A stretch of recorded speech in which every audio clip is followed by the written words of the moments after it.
वंदे मातरम गीत को लिखे हुए 150 साल हो गए। यह बताया गया कि 7 नवंबर को उसको 150 साल हो रहे हैं।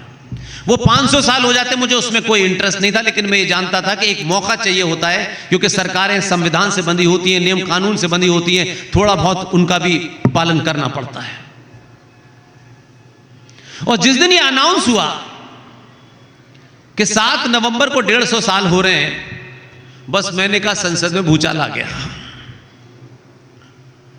और इसी संसद में जो 1947 को पाप हुआ था, उस पाप की भरपाई हुई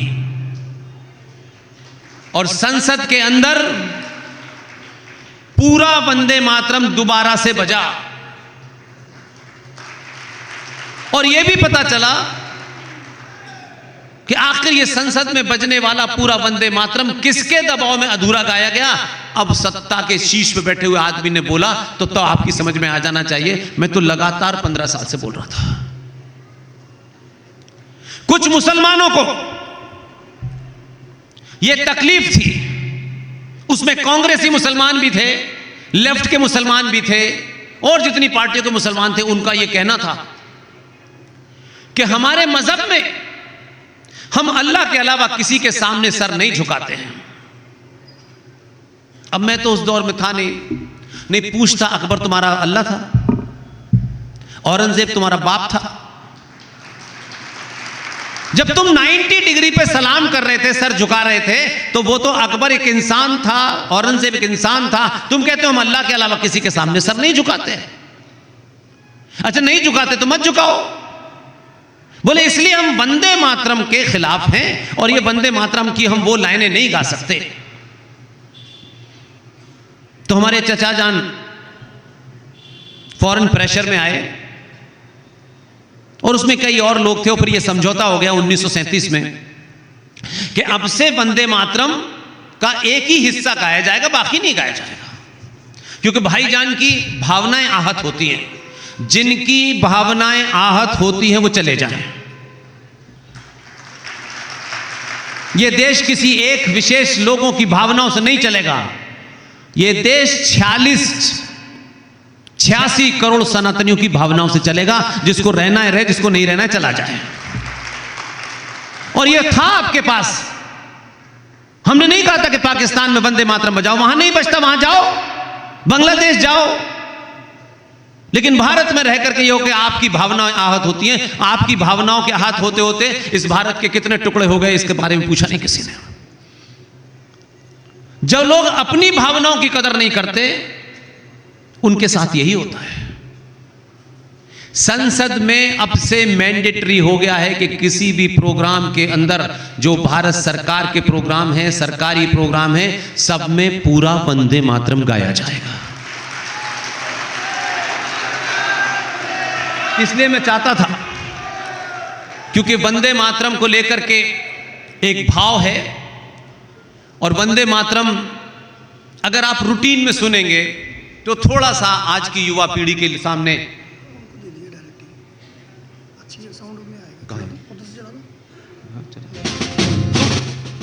ये वंदे मातरम आप सुने, ये इसलिए कह रहा हूं इसको सुने। इस वंदे मातरम को एक फिल्म आई थी आनंद मठ। उस आनंद मठ में इस देश की सबसे बड़ी गायिका भारत रत्न लता मंगेशकर ने वंदे मातरम गाया, और पूरा वंदे मातरम गाया। मैं इसको इसलिए रखना चाहता हूं कि ये मैसेज मुझे,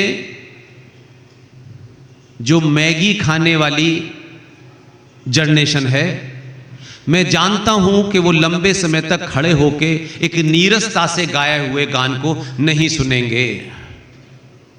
इसलिए लता मंगेशकर ने जिस भाव में गाया है, जिस हाई पिच पे गाया है, आज की युवा पीढ़ी को अगर वंदे मातरम सुनाना है तो लता की आवाज में जिस पिच पे गाया है, इनके लिए रोजमर्रा का गाना बन जाएगा। इसलिए इसको अब प्ले करिए। माता की जय।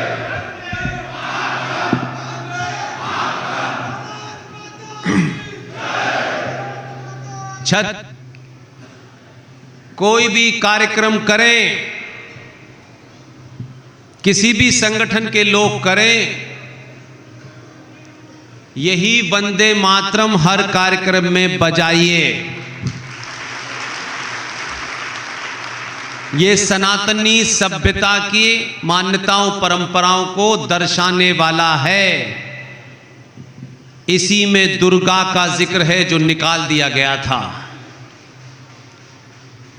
इसलिए सत्ताओं को चुनते वक्त ये भी ध्यान रखें कि देश चलाना अपनी जगह है, लेकिन भारतीय सनातनी सभ्यता के पुनर्स्थापना के लिए जो कोई भी काम करे उसके साथ पूरी ताकत से खड़े होना है।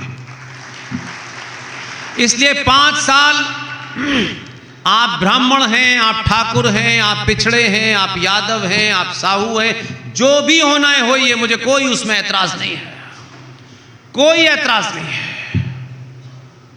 5 साल में सिर्फ 30 सेकंड के लिए आपको सनातनी होना है, और उस 5 सेकंड में जब बटन दबाएं तो सिर्फ ये सोच के वोट दें कि मैं सनातनी हूं। इसके अलावा छोड़ दीजिए। 10 साल के लिए अपने आप से ये कसम खाइए, कौन पार्टी क्या करती है क्या नहीं करती है। जो भारत की सनातन सभ्यता को पुनर्स्थापित करेगा, ये देश उसके साथ खड़ा होगा।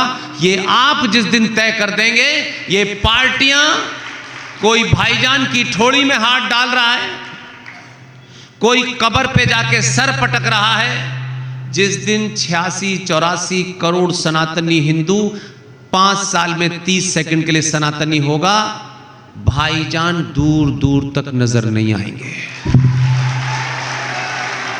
और कोई चलता फिरता चोटे किस्म के नेता आपको ज्ञान नहीं देंगे।